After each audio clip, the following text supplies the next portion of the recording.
कोई एहसान नहीं कर रहे किसानों के ऊपर कि हमने तीनों कानून खत्म कर दिया। इतनी बड़ी परेशानियां, इतनी जलालतें जो सरकारों की तरफ से हम लोगों के ऊपर इल्जाम लगाए गए।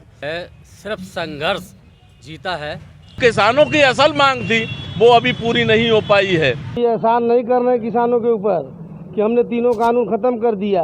और किसान तब उठेगा जब उनको उनके लागत का, उनके अनाज का सही कीमत मिलेगा, तब किसान धरना खत्म करेगा। हो सकता है चुनावी स्टंट हो, कल जो है कि मोदी जी पलट जाएं, क्योंकि ये अपनी बातों से पलटते रहते हैं। जुमलेबाज प्रधानमंत्री हमारे देश के हैं। बिल्कुल धरना समाप्त कर देना चाहिए, क्योंकि माननीय प्रधानमंत्री जी ने अगर ये कह दिया कि कृषि कानून हम समाप्त करते हैं, तो वो उनकी बात को मानते हुए और ठंड को देखते हुए लगातार लोग धरना प्रदर्शन कर रहे हैं। लगातार लोग उसमें बहुत लोग अपनी शहादत दिए, और देर से ही सही, लेकिन माननीय प्रधानमंत्री जी का जो फैसला आया है उसका हम स्वागत करते हैं, और सभी कृषक भाइयों से अपील करते हैं कि वो इस धरना को समाप्त करें।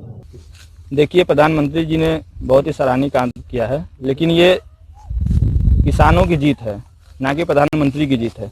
और मैं आपके माध्यम से एक मांग करता हूं कि जो किसानों की शहादत हुई है, उन सभी परिवारों को प्रधानमंत्री निधि से, चाहे फंड से, जो भी उनकी मदद हो, क्योंकि किसानों ने बहुत लंबा संघर्ष किया है, उसके बाद ये जीत मिली है। इस माध्यम से आपसे मैं कहता हूं कि उन सभी किसान जो मरे हैं, मृतकों को 1-1 करोड़ का मुआवजा मिले और सरकारी मदद हो। यह भारतीय जनता पार्टी के बातों पे विश्वास और भरोसा नहीं हो रहा है, लेकिन अगर ऐसा होना है तो इसके लिए मैं धन्यवाद देता हूं। और यह जीत हिंदुस्तान की हुई है, यह जीत उन किसान नेताओं की हुई है, यह जीत वो 600 जो इस आंदोलन में शहीद हुए हैं उन परिवारों की हुई है। ये तो बहुत बधाई के पात्र हैं प्रधानमंत्री जी, लेकिन इतना लड़ाई लड़ने के बाद वो जाकर के इस बात पर सहमत हुए हैं कि किसान जो है अब खुशी से अपना कार्य करेंगे, खेती गृहस्थी और बेचना कितना सब अपने मन से करेंगे। इसमें कोई आपत्ति नहीं है किसी का। प्रधानमंत्री जी का बार बार धन्यवाद। नहीं, देखिए, जो प्रधानमंत्री जी ने घोषणा की है 3 कृषि कानून वापसी की, उसका मैंने स्वागत किया, सारे हिंदुस्तान के किसानों ने स्वागत किया है। लेकिन एक्चुअली अभी ये घोषणा है, ये इसको कानूनी जामा नहीं पहनाया गया है। जो कानून बन गए थे उसको वापसी की कोई प्रक्रिया अभी शुरू नहीं हुई है।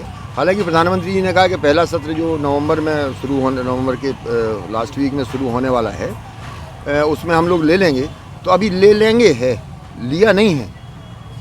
तो इसमें अभी हम लोग ये 3 कृषि बिलों के लिए जो इतनी मुश्किल से हम लोगों को मिला, 1 साल का संघर्ष, 750-800 किसानों की शहादत, इतना बड़ा लंबा खर्चा, इतनी बड़ी परेशानियां, इतनी जलालतें जो सरकारों की तरफ से हम लोगों के ऊपर इल्ज़ाम लगाए गए, इन सब को सामना करते हुए जो हमें सफलता मिली, एक्चुअली वो पूरी सफलता नहीं है। हम लोगों को भी जल्दी नहीं करना चाहिए।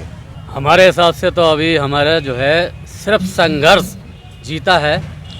उस काले कानून के ऊपर जो किसानों के ऊपर ज़बरदस्ती व्यापारीकरण करने के लिए जो भारतीय जनता पार्टी और वर्तमान सरकार ने जो थोपा था, अभी तो वो वापस लेने की घोषणा की गई है। जबकि होना ये चाहिए था, मैं इसका भी स्वागत करता हूँ मोदी जी का, जबकि होना ये चाहिए था कि मोदी जी 1 दिवसीय सत्र बुलाएं और दोनों सदनों में बहुमत से उसे खारिज कराएं और राष्ट्रपति के पास भेज दें अनुमोदन के लिए। 1 साल बाद आखिर में आपने वो तीनों कृषि काले कानून भी वापस कर लिए, लेकिन ये कानून तो आप ही लाए थे और आपने वापस कर लिए। जो किसानों की असल मांग थी वो अभी पूरी नहीं हो पाई है। जब तक मांग पूरी नहीं हो जाती, जब तक हम दिल्ली की सीमाओं से हटेंगे नहीं। ये माननीय राष्ट्रीय प्रवक्ता आदरणीय राकेश टिकैत साहब ने ये स्पष्ट रूप से कर दिया है। 22 तारीख को लखनऊ में एक महापंचायत होने जा रही है। उस महापंचायत में भारतीय संयुक्त किसान मोर्चा के तमाम बड़े बड़े नेता, हिंदुस्तान के बड़े बड़े नेता उस पंचायत में शिरकत करेंगे। 22 तारीख को 11 बजे महापंचायत लखनऊ के इको गार्डन आलमबाग लखनऊ में आयोजित की जा रही है। मैं सभी किसान भाइयों से, किसानों से अनुरोध करना चाहूँगा कि वो उस महापंचायत में पहुंचे। प्रधानमंत्री की जबान पे कोई भरोसा नहीं है। वो लोगों को 15-15 लाख रुपए का वायदा करके मुकर जाते हैं, वो लोगों को 2 करोड़ रोजगार देकर मुकर जाते हैं, वो लोगों के जान माल की रक्षा करने के लिए जो अपने वायदे करते हैं, कानून लाने की बात करते हैं, उससे मुकर जाते हैं। उन्होंने टिकैत जी ने सही कहा है कि आपकी जबान का कोई भरोसा नहीं है। जब तक ये संसद में बिल पारित नहीं होगा तब तक ये कानून वापस नहीं माना जाएगा।